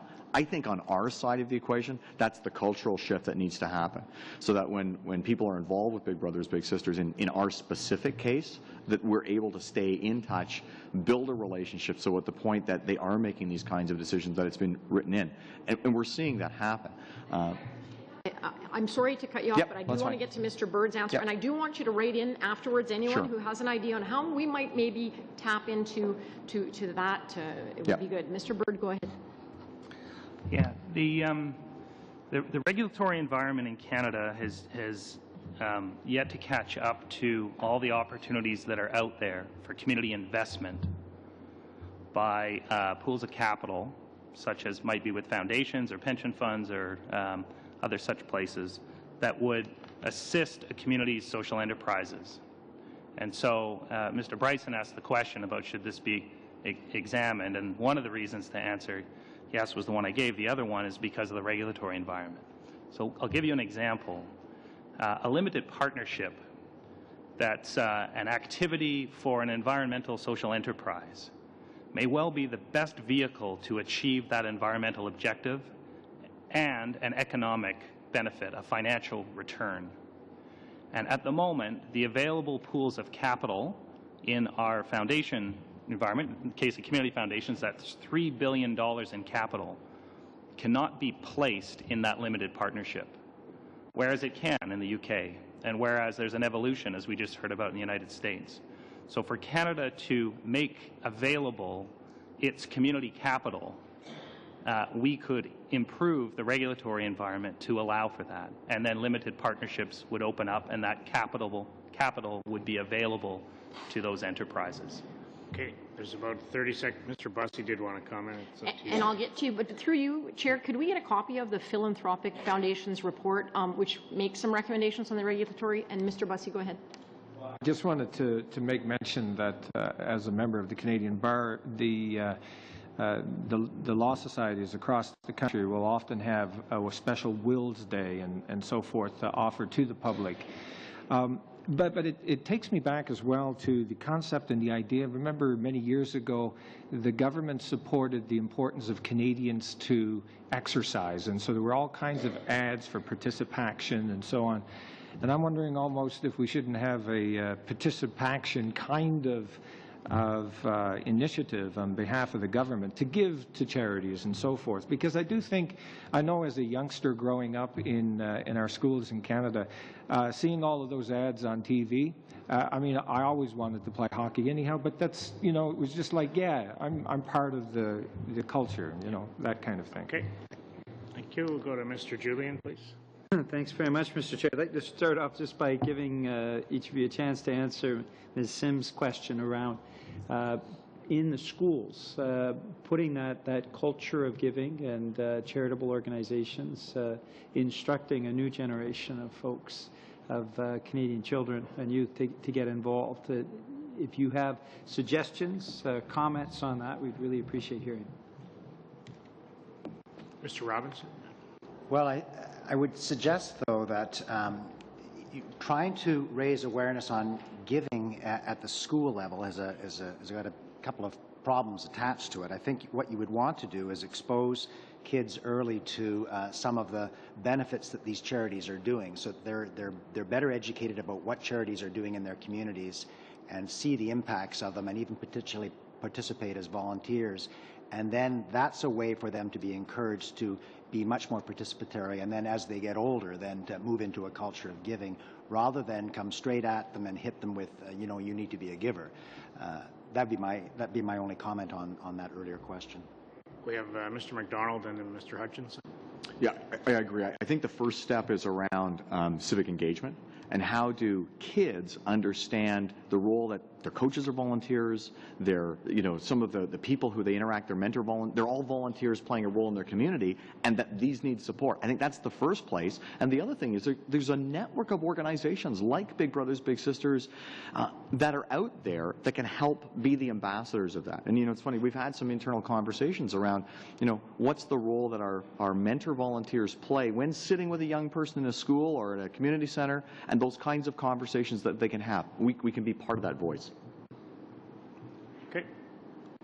Again, it is a good question. Thank you, Mr. Chair. The integration in the community is so vital, and a number of organizations are engaging with extracurricular activities, such as World Vision Canada's 30-hour famine, which has become very popular in the high schools and helps to identify with the cause as well.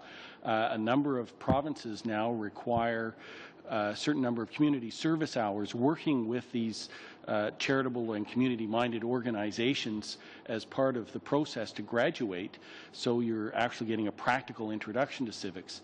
But there's nothing quite like the civics class itself talking about what's out there. It's amazing to me the number of young people who are unaware of how government operates. They're unaware that in Canada we have several levels of government, and they're completely unaware of our Constitution. These types of things, and I would hearken back to another great advertising campaign, Barry, is the Canadian Heritage Minutes. Great opportunity to introduce people to the realities of civics if they're not going to get it in high school. That's something the federal government is allowed to do. Mr. Appel wanted to comment too, Mr. Julian. Is it? Yeah, maybe if I can take this in a touch of a critical way. If you observe over the last 40 years, a lot of the conversation about the problems we're facing or the challenges that we're dealing with, we've defaulted to fewer and fewer institutions to actually solve the problems of those challenges. So if you're on the right, you kind of default to the market to say the market will solve the problem. And if you're on the left, it's the government that solves the problem. So a lot of the conversation, and even in a young environment, becomes okay, here's the problem, and what institution, and it will be the government that actually solves the problem. So the impulse, even in popular news talk radio, the impulse is, what can government do? What's missing is that whole conversation about those institutions in between government and market, about what they can do. Just look at the future of service clubs in this country. That's a little story there, a really critical story there about us needing to change the conversation about what institution is best to solve the very problems that we're wanting to talk about at school. You've got about 30 seconds. Well, I asked that question in the context of being a kid in New Westminster and rolling the pennies to make local charitable donations with a bunch of my buddies, we collected pop bottles and taken them down to the store and then gave the money to charity. So it can start at an early age. The other question that I wanted to ask, I'll put out very briefly. Right now, for cash donations, governments pay about 46%. For capital gains tax, we talk about listed securities. It can be typically 60%, as high as 69%. If you'd like to comment to that with their subsequent questioners about the appropriateness of that mix and whether you feel that that should be drawn more together. And just one, who is that directed to? One person? To Mr. McDonald. Mr. McDonald, very briefly. Sorry, can you just rephrase that? The Ministry of Finance testified before us and said cash donations are covered by about 46% by government support. And listed capital gains, listed securities, it's typically 60%. So there's a definite increased subsidy right now for listed securities and capital gains donations. Do you feel that's an appropriate division or mix? I'll be honest with you, I don't feel I'm qualified to answer that question. I mean, obviously, if there's an opportunity to have, greater recognition of the cash investments, that's fantastic. But I have to be honest with you, I'm not sure I'm qualified to throw an opinion on that one. What I'll do is I mean, we're a minute over his time, but if any of you have any comments, please feel free to submit them to the clerk. We'll ensure all members get them. Sometimes the chair offers advice that good questions should be asked at the beginning, but anyways, I'm going to take the next round as the chair. I wanted to follow up with two organizations. I want to follow up with Cardis and so Mr. Van Pelt and Mr. Bussey, because both of you recommend not the stretch tax credit, but in fact sort of making the one-stage credit, so making it for under $200 equivalent to over $200. Now, I just want to put a critique out there that's you're probably well aware of, and that is that this will not increase giving at all, but it will simply increase the cost to the government in terms of revenues. So now this is a very public criticism. I'm sure you're both well aware of it. So I wanted you both to answer that it will not in fact increase giving or incent giving. That's the argument for the stretch tax credit, but that change will just simply increase the cost to the Treasury. Mr. Bussey? Yeah, if I may just first, from our perspective in the church community, it is the individuals who have been supporting on a consistent basis, motivated quite often because of a religious commitment to the local church, whether they're giving tithes and offerings and those kinds of things. And from our looking at it, what we're trying to do is we're trying to increase, obviously, the funding to the charitable community. Already we know who the people are that are giving. And they have been consistent over the years. They are the ones whom we have relied on, and we've seen this over and over again. The reason why we're proposing what we're proposing is simply to allow these people to be able to have even greater capacity to be able to give more as well. Because what will happen is that because they're so dedicated to the cause of whatever charity it is that they're supporting, having the ability then to have a greater tax credit allows them to have an increased capacity. Okay, Mr. Van Pelt. There's some caution that needs to be employed on that on the argument that if you increasing the charitable tax credit won't increase giving. If one follows the logic of that argument too much, one might be tempted to say, let's remove the tax credit altogether. I'm rather curious what 80,000 charities would say to that. There is the matter of the law of diminishing returns that happens with charitable giving. I do not know of any research out there that illustrates that we are at the peak of the law of diminishing returns. But let's understand why we're doing the charitable tax credit increase.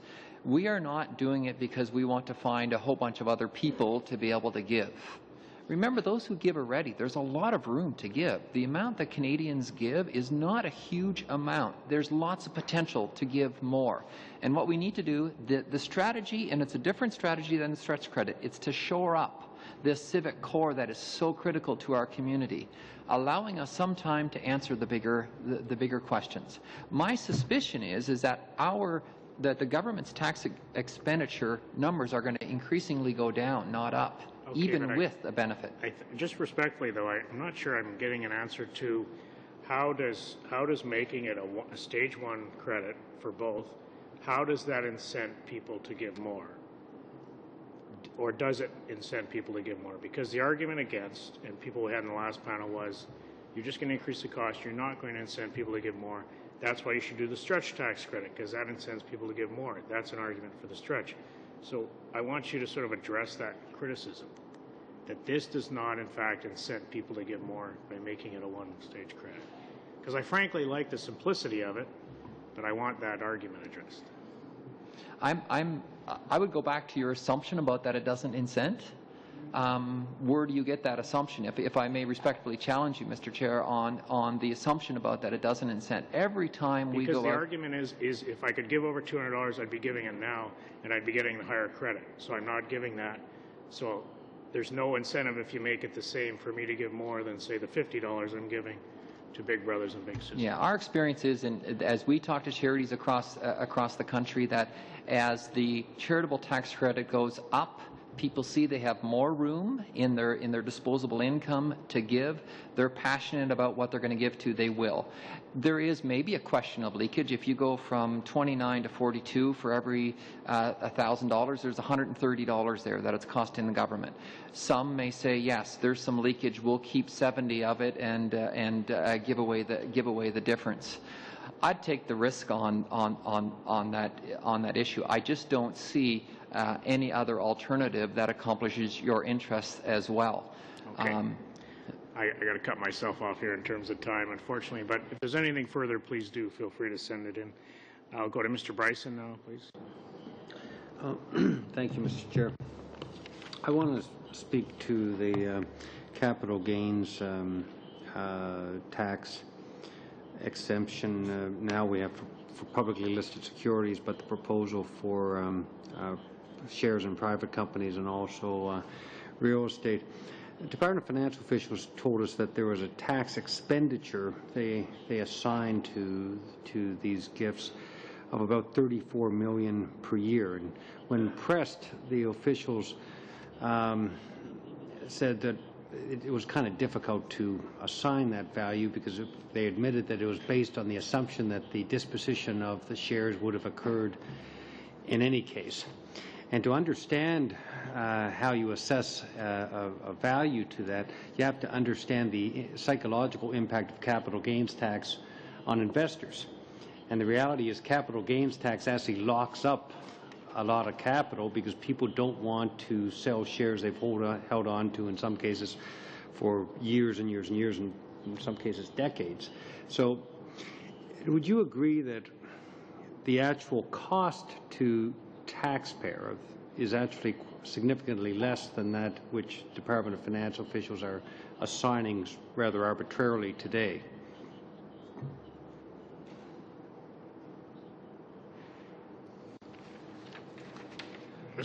Anyone want to take this? Mr. Burt? I believe Mr. Johnson was here previously and has an answer for that. I mean, Don's been the one who's really crafted this argument and would be the go-to person to help you with that if you weren't able to get the answer from his testimony. Yeah. The issue, though, is an important one, and you've considered Mr. Julian's question, who's saying that there's a significant tax expenditure. What my point is that if you assume that the disposition of the shares or the asset would not have occurred otherwise, you could argue there's no tax expenditure because there would not have been a tax expenditure in any case, perhaps 20 years in the future when somebody, when there's someone dies and there's a pass on to an heir or something. So I think it's important to consider that. But also, the Department of Finance, when they're considering these tax expenditure arguments, doesn't really consider the leveraging that occurs in terms of the potential benefit. And I was reading yesterday in Neil Reynolds' piece in the Globe and Mail, which I think you were referring to, that I think the Federal Reserve in the U.S., one study indicated that charitable activities can be accomplished by the philanthropic sector at about a third less than what governments would have to spend to accomplish the same goal. So I think it's really important for us to consider, particularly during tight fiscal times, that these incentives actually create a leveraging effect that actually stretches tax dollars as opposed to takes tax dollars. And the Department of Finance simply does not have the mandate to look at it. Should we be, as a committee, studying more thoroughly the leveraging effect and as part of that cost-benefit analysis? I would love to be able to help answer that question. It's interesting. This question came up in the discussions with HRSDC on their interest to increasingly leverage the social service organizations that they're part of, so that the percentages are stronger percentages based on that argument. The HRSDC internally does not have data on why and who and how these organizations actually best leverage their resources. It's a question that's still out there.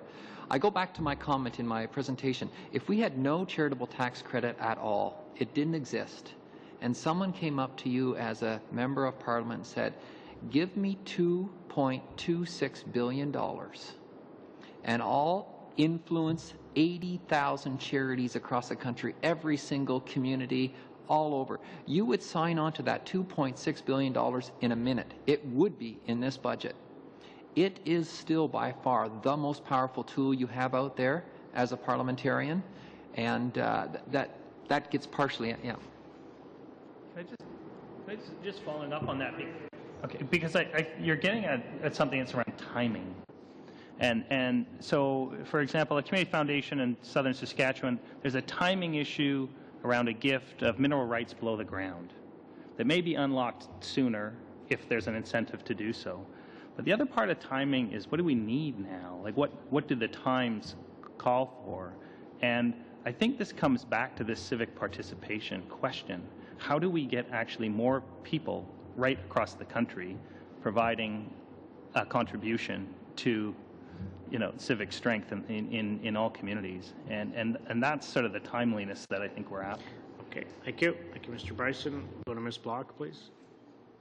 Thank you very much, Mr. Chair, and it's good to be back at this committee. I know you like us to keep our questions succinct, so I will try and do that. It's a conversation that we've held at this table before. And I guess your last comment, Mr. Byrd, is a great segue into my question, because it does have to do with the culture of giving. And I know I've heard that referenced a number of times around this table. And I've mentioned this before at other tables. I've heard it said that culture eats strategy for breakfast.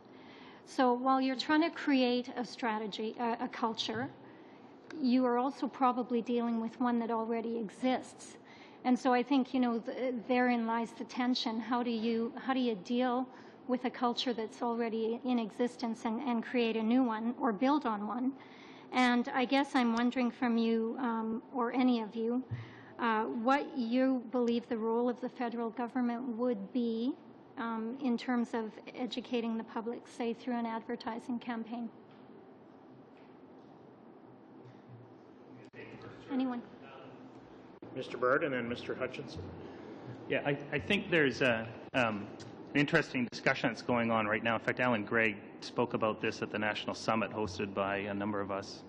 And the point was made that in the past, most public engagement efforts have focused on attitude, awareness, understanding. And frankly, I think there's quite a high degree of awareness about the benefits of giving. But Alan Gregg made the argument that it's about shifting to strategies organized around behavior. And in fact, our message should be zeroing in on the behavioral side. And this is something economists have been grappling with ever since the downturn in 2008. People were aware of the risks, but it was the behavioral economists that understood the kinds of changes that were coming. They were the ones that predicted the downturn. So I think if the government was to pursue an advertising effort in promotion of this and get behind the tax incentives you recommend, it should be one that really zeroes in on the behavior, and through that behavior then the impact that this can have in our communities, in our environment, and the way that we participate in civic life. Hutchinson and then Mr. Robinson. I've answered some of the question previously, so I'll add some content.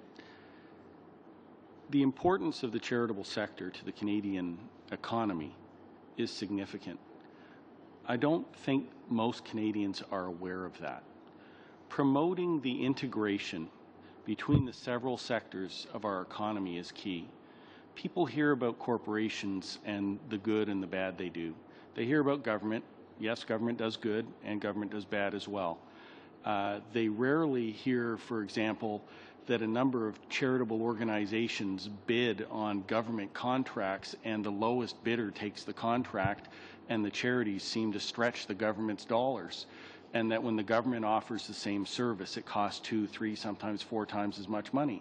I'm not suggesting the government advertise its inefficiencies, but I would suggest that promoting the idea that charities are engaging with the world and the government is engaging with charities, what are you doing, would be an incredible thing.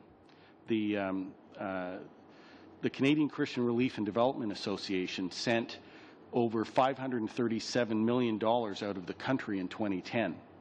Of that total, less than 6%, 32 million, came from CEDA. So people are engaging, and I would dare say that that $32 million was better spent than if the government had invested $32 million in having a bureaucratic civil service organization do the same work.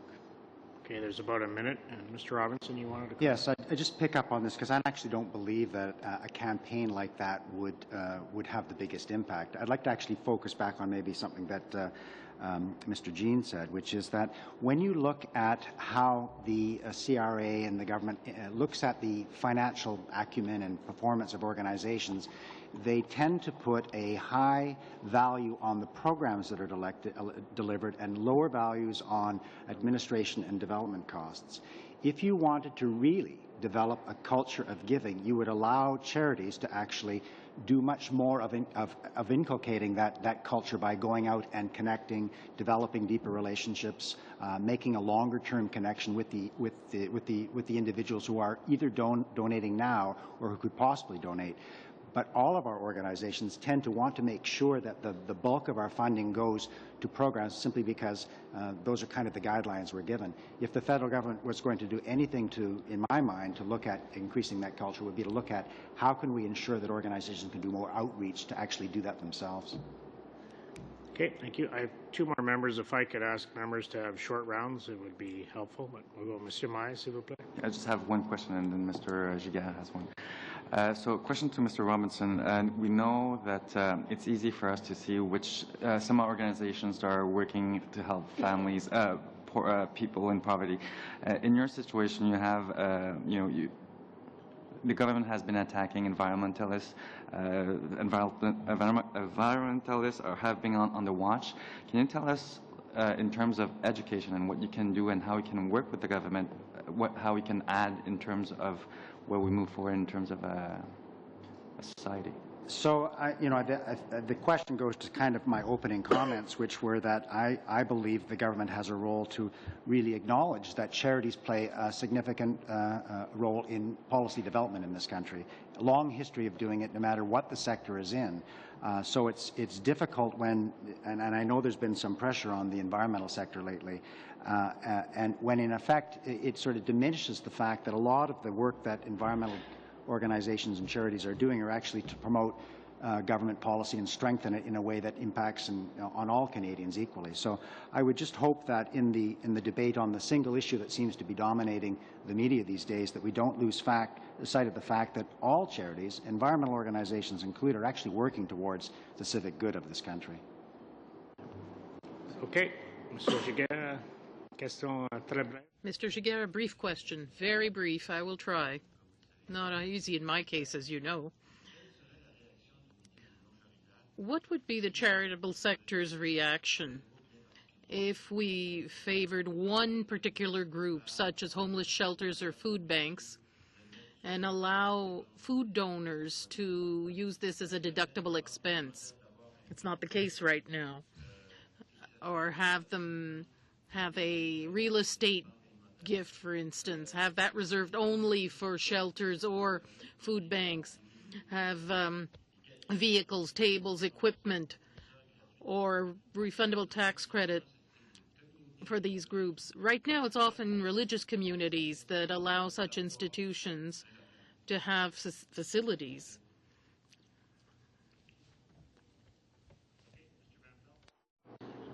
I guess the concern would be what institution would make those judgment calls. I'm imagining in this case you would think it would be the Government of Canada. That would be a fearful thing to me. Anyone further? Mr. McDonald? I think the reaction wouldn't be overly popular to suggest that there's one element of the voluntary sector that is more important than others. And so if you just want an honest gut feel, I think that there would be a lot of organizations who would say, we understand and recognize the need for that service, but I'm not sure that there's anyone really, and it comes back to who gets to say that that service is more important or will do better than another service. Okay. Mr. Hutchinson, you wanted to comment?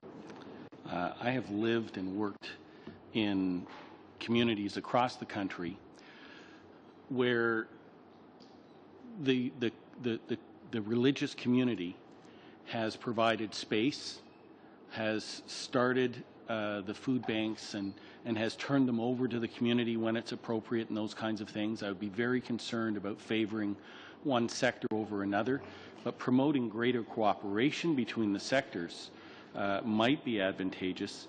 I also don't want us to lose sight of the fact that most people give either because their convictions have created a planned form of giving, a certain amount of their income, or they're giving out of their excess, the extra that they have, and bring us back around to the idea that there are a lot of single-income families out there who would give more if they had more disposable income. Thank you. Mr. Bird, very briefly, please.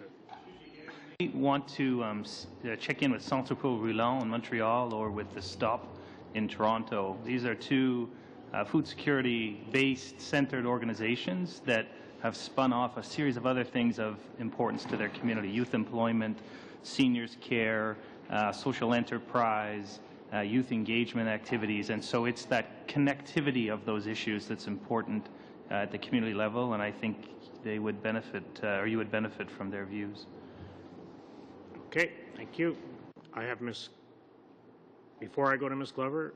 Just very quickly, Mr. Chair, we've heard 3 times from 3 different witnesses about cooperation between charities, how it could encourage giving and also work to our advantage. I'm just wondering if any of the witnesses could table that to the committee at a later date. They wouldn't be prepared for that. We can certainly have them table that. Yeah. Thank you. Merci.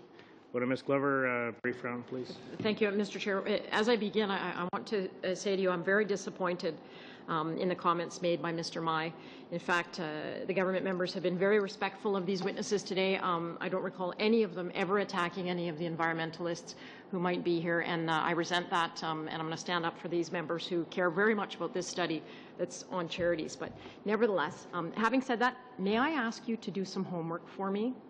Not a teacher, but I really want your advice on this. Mr. Paul Reed, who is a professor from Carleton University, was here, and I'm going to read to you just a segment of what was in his report, because, again, it's on bequests, but there's suggestions in here that we never seem to get to, but I would be really interested in hearing from you about these suggestions, because, as Mr. Van Pelt said, this demographic change of baby boomers is something that we're looking at. So here's what he says. Financial incentives may be worth considering for charitable donations that take the form of bequests. As baby boomers move into retirement and approach old age, Canada is on the verge of a period of historically unprecedented numbers of estates containing significant value. Then he goes on to say there may well be potential for a graduated tax credit regime that would facilitate the making of bequests, which entail capital gains to charitable organizations. So if you have a suggestion on how we might make that happen, great. And then he also suggests A further possibility that would have much the same effect as a tax credit scheme and would cost the public treasury no more than a tax credit approach would be a partial matching contribution approach, where, for example, a modest percentage, say 10 or 15% of funds is in a bequest assigned to a charitable organization would be matched by the Government of Canada. So there's two suggestions he makes, and I'm very interested in hearing from you following this, if you can send it to us. If you think this might have an impact on what we're trying to accomplish, and because we never get to it, I appreciate that you allowed me to read that out. Thank you, Mr. Chair. Okay, thank you. Does there anyone want to comment briefly on that? Mr. Van Pelt? Thank you for that. Paul Reed worked with Cardis on our Culture of Generosity study, which you may have seen, and we are about to release a study with Paul on plan giving and the nature of plan giving, and we'll tackle some of those issues. So I look forward to submitting that when it's published. Okay, thank you. Thank you, Ms. Glover. I just wanted to clarify as the chair, because there has been some issues raised, and I did ask CRA very directly this. They gave me a very direct answer. I said, is there any political direction given to you whatsoever in terms of who you audit or do not audit at CRA? And CRA said, no, there's not. There's none whatsoever. So if there is any sense from any of you that you're feeling, as Mr. Hutchinson, you spoke to this earlier just in terms of the issue, but if there's any sense that there is political direction given to CRA because of any of your public advocacy, please let this committee know, because that's what CRA has told us categorically. So if any of you have anything to refute what CRA is telling us, please let us know. You can state it now, or you can send it to me as the chair later on, but that's what CRA was very clear with us on January 31st before this committee. So I did want to point that out and clarify that. I did want to thank you very much for all of your work, as members have said. Mr. Mayo, point of order? Or? Just a quick just a response to Ms. Glover. My comments were not made towards the member of this committee. I think you all have been very respectful. My comments were made towards the cabinet ministers of the government. Okay, well, we started with chocolates between the members, and we finished with a little political dispute. But we want to thank you very much. Again, if you have anything further for us to consider, please do submit it to the clerk. We'll ensure all members get it. Thank you so much for being with us here today.